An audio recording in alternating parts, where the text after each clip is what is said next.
സിപിഐയുടെ മുതിർന്ന നേതാവ് പന്ന്യൻ രവീന്ദ്രന്റെ നില തൃപ്തികരം. മണ്ണാർക്കാട് അട്ടപ്പാടിയിൽ പ്രസംഗിക്കുന്നതിനിടയിൽ കുഴഞ്ഞു വീഴുകയായിരുന്നു.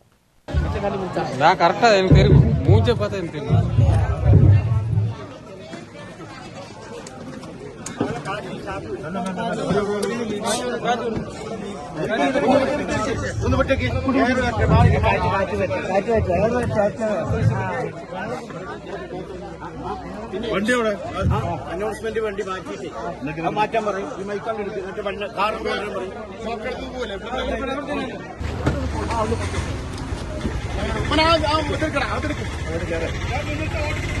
ആ മൊബൈൽ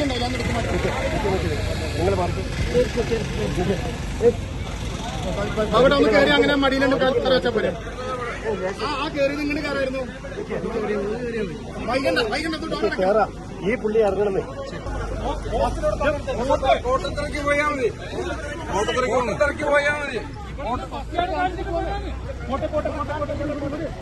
അട്ടപ്പാടിയിൽ LDF പുതൂർ പഞ്ചായത്ത് തിരഞ്ഞെടുപ്പ് റാലി ഉദ്ഘാടനം ചെയ്ത് സംസാരിക്കവെയാണ് അദ്ദേഹം കുഴഞ്ഞു വീണത്.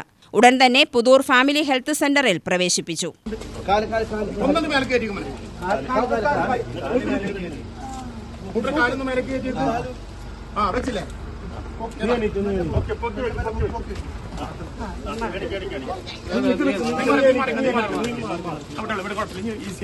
UTV news, Palakkad.